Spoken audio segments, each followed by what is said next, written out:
Good morning, happy Sunday. সবাই কেমন আছো? আশা করি সবাই ভালো আছো। আজকে আজকে একটা অদ্ভুত মেসেজ নিয়ে ভিডিওটা করা। আজকে সানডে আমরা অনেকেই যাবো রেস্টুরেন্টে খাবার খেতে। আহ, অনেকে বাড়িতে ভালো মন্দ খাবারও খাবো। তো বেশিরভাগ মানুষই বাইরে রেস্টুরেন্টে খাবার খেতে যায় আজকের দিনে, মানে সানডেতেও। আমি দেখেছি যে রেস্টুরেন্টে সানডেগুলোতে প্রচণ্ড ভিড় থাকে। তো সবার কাছে একটাই রিকোয়েস্ট, আপনাদের যে খাবারগুলো পরিবেশন করা হবে, খাবারগুলো খাওয়ার পরে নয়, খাবারগুলো দেখে অথবা ফার্স্ট বাইটেই একটু বুঝে নেবেন আপনাদের কি খাবার দিয়েছে। তাহলে পরে গিয়ে ঝামেলা করতে হবে না যে আমাকে কেন এই খাবার দেওয়া হলো, কেন ওই খাবার দেওয়া হলো। জাস্ট রিকোয়েস্ট করবেন যে আমি তো এটা চেয়েছিলাম, ওটা দেওয়া হলো। দেখবেন চেঞ্জ করে দিয়েছে, খুব একটা সমস্যা হবে না। মানে জাস্ট ছোট্ট একটা এক্সপিরিয়েন্স আপনাদের সাথে শেয়ার করি। আমরা ধুরন্ধর দেখতে গিয়েছিলাম। আমার স্যাটারডে ছিল, স্যাটারডেতে আমি নিরামিষ খাই। তো সাউথ সিটিতে আপনারা অনেকে হয়তো জানবেন, ওখানে ফুড কোর্ট একটা স্টল আছে, ভেজ স্টল বলে। ওখানে লেখা ছিল নো অনিয়ন নো গার্লিক। তো সেটা দেখেই আমি অর্ডার করি। জাস্ট এটা আমি আর আমার ওয়াইফ গেছিলাম। একটা দুটো ব্ল্যাক কফি আর পটেটো চাট। তো তো আমি জিজ্ঞেস করলাম যে এই আলুর চাটটা আপনাদের পুরো ভেজ তো? এখানে লেখা আছে নো অনিয়ন নো গার্লিক। তো বললো হ্যাঁ হ্যাঁ, এটা পুরো ভেজ। ফাইন। তো আমরা ওয়েট করছি। তো ওরা বললো খাবারটা রেডি হয়ে গেছে। পেমেন্ট আগে করে দিতে হয়েছিল। তো আমি গিয়ে খাবারটা নিয়ে আসলাম। খাবারটা নিয়ে এসে আমি রাখলাম। নৈরিতা জাস্ট আর কি খাবারটা জাস্ট মানে টাচ করে একটু দেখছি ওর মধ্যে অনিয়ন দেওয়া রয়েছে। মুখে দিইনি কিন্তু আমরা। তো আমি গিয়ে লোকটাকে জিজ্ঞেস করলাম, আপনাকে তো জিজ্ঞেস করলাম যে দাদা নো অনিয়ন নো গার্লিক, তো এর মধ্যে পেঁয়াজ দেওয়া রয়েছে। তো লোকটা বলছে হ্যাঁ পেঁয়াজ তো থাকবে। তাহলে আপনার এখানে লেখা রয়েছে যে নো অনিয়ন নো গার্লিক। না মানে পেঁয়াজ ছাড়া কি করে হয়? তো লোকটি তর্ক করছিল। তো আমি দেখলাম যে ওনার সাথে কথা বলে লাভ নেই। তো আমি বললাম আপনি আপনার ম্যানেজারকে ডেকে দিন। তো তাকে বুঝিয়ে বললে বোধহয় সে বুঝতে পারবে। তো তার ম্যানেজার আসলো। আসার পরে তাকে বললাম, দেখুন স্যার আজকে আমাদের শনিবার, আমাদের নিরামিষ। তো আমি ওনাকে আগেই বলেছিলাম। তো ভদ্রলোক বলল ওকে ওকে ওকে কোনো ব্যাপার না। আপনি খাবারটা দিয়ে দিন, আমরা চেঞ্জ করে দিচ্ছি। আমি বললাম চেঞ্জ করে তো লাভ নেই, কারণ আপনাদের এখানে সবটাই আমিষ। বলছে হ্যাঁ মোটামুটি তাই আছে। কারণ দেখুন উইদাউট অনিয়ন উইদাউট গার্লিক তো সেইভাবে কিছু আমরা বানাতে পারবো না। আমি বললাম তাহলে লিখে রেখেছেন যে? বললো এটা স্পেশাল রিকোয়েস্টে কিছু একটা দুটো আইটেম করা হয়, তবে সেটা এখন নেই আমাদের কাছে। আমি তাহলে সেটা প্রথমেই বলে দেওয়া উচিত ছিল। এনিওয়েজ ওরা কিন্তু আমায় পুরো পয়সাটা ফেরত দিয়ে দেয় এবং কোনো রকম কোনো ঝামেলা হয়নি। জাস্ট নরমালি কথাটা বলেছিলাম, ওনারাও নরমালি আমার সাথে ডিসকাস করে বিষয়টাকে সলভ করে দেয়। তো আমার এখানেই একটা বক্তব্য যে যদি কোথাও কোনো প্রবলেম হয় তো আমরা এরকমভাবে কথা বলে সেটাকে সলভ আউট করতে পারি। সেটাকে দিয়ে সিন ক্রিয়েট করে কোনো ধর্মের নামে, কোনো রাজনীতির নামে, কোনো বিষয়কে উস্কানি দিয়ে সেটা বোধহয় করার ঠিক নয়। এনিওয়েজ এটা হয়তো কেউ ইচ্ছে করে করেওনি, যেটা আমরা সাম্প্রতিককালে দেখছি আর কি। এটা হয়তো কেউ ইচ্ছে করে করেনি। হয়তো অনেক সময় মাথা গরম করে আমরা অনেক ভুল কাজ করে ফেলি। পরে বুঝতে পারি যে যেটা করেছি সেটা ঠিক করিনি।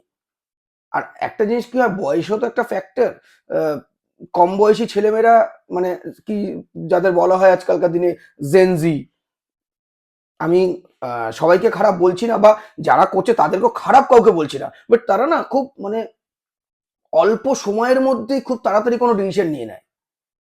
তারা পরবর্তী সময় কি হতে পারে এর তার ডিসিশনের ফলে সেটা ভাবে না। একটা কথা আছে না, ভাবিয়া করিও কাজ করিয়া ভাবিও না। তো এই প্রবাদটা বোধহয় আজকের দিনে মিথ্যে হয়ে গেছে। তাই সবার কাছে একটাই বক্তব্য, একটু ভেবে কাজ করো। কারণ তোমার এই এক মুহূর্তের এই ভিডিও করার নেশা অনেকের মানে অনেক মানুষের জীবনে সর্বনাশ ডেকে আনতে পারে। তাই ভিডিও করো, আমিও ভিডিও করি, ভালো ভালো জিনিস নিয়ে ভিডিও করি। যেটা ভালো লাগে সেটা করি, সেটা হয়তো অন্যের ভালো নাও লাগতে পারে, কিন্তু সেই ভিডিওতে কাউকে আঘাত করা হয় না। কেউ বলতে পারবে না কোনো ভিডিওতে কেউ আঘাতপ্রাপ্ত হয়েছে। তো এমন কিছু বোধহয় আমাদের করা উচিত নয় যেটা দেখে মানুষ আঘাতপ্রাপ্ত হবে, যেটা দেখে কারোর ক্ষতি হতে পারে। এটা বোধহয় আমাদের একটা সামাজিক দায়বদ্ধতা থাকে তো প্রত্যেকের, সেই সামাজিক দায়বদ্ধতাটা সবার পালন করা উচিত। টাকার নেশায় পয়সার নেশায় অনেকে অনেক কিছু করে, এটাও কিন্তু এক রকমের তাহলে ক্রাইম। সো প্লিজ যারা করছো, যে বা যারা করছো, মানে এখন কি হয়েছে, এই ধরুন উস্কানিমূলক ভিডিও কেউ করলো এবং সেই ভিডিওটা নিয়েও অনেকে একগাদা ভিডিও করবে, সেটাও একরকমের একই জিনিস। তো সেটা যদি আমরা সেখানে স্টপ করতে পারি তাহলে বোধহয় সেটা বেটার হয়। আর করুন না, ভিডিও করুন, কিন্তু সেই ভিডিওটাকে পজিটিভ মেসেজ দেওয়ার মতো করে করুন। নেগেটিভ মেসেজ সোশ্যাল মিডিয়ায় ছড়াবেন না। আপনি আজকে যেটা করছেন সেটা কিন্তু পরবর্তীকালে আপনার এগেনস্টেই আসবে, এটা মাথায় রাখতে হবে আমাদের সবাইকে। বাট আমি আজকে যেটা করছি সেটা পরবর্তীকালে আমার এগেনস্টেও আসতে পারে, এটা আমাকেও মাথায় রাখতে হবে। আমিও ভুল করতে পারি, আপনারা সংশোধন করে দেবেন। আমাদের তো প্রত্যেকের কাজ প্রত্যেকের পাশে দাঁড়ানো, প্রত্যেকের এগেনস্টে দাঁড়ানো নয়। আমরা তো মনুষ্য জাতি,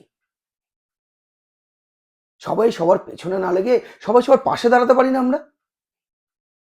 তাহলে তো খুব ভালো হয়, সমাজ আরো ভালো করে গড়ে উঠবে, আগামী দিন খুব ভালো যাবে প্রত্যেকের, আগামী প্রজন্ম একটা ভালো সমাজ পাবে।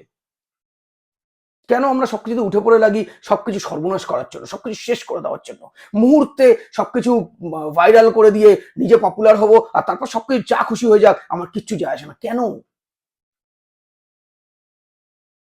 সো প্লিজ, ভাইরাল হওয়ার চক্করে এমন কিচ্ছু করবেন না যাতে আপনার ক্ষতি হয়, আপনার জন্য অন্যের ক্ষতি হয়। আপনি ভালো ভালো কন্টেন্ট বানান, চেষ্টা করুন, অনেক কন্টেন্ট বানান, অনেকে অনেক ভালো ভালো কন্টেন্ট বানাচ্ছে, তাতে অনেক ভালো হবে। সো অনেক কিছু বলে ফেললাম, তোমরাও চেষ্টা করো ভালো থাকার, প্রত্যেককে ভালো রাখার। আমিও আমার সাধ্য মতো চেষ্টা করব। টাটা।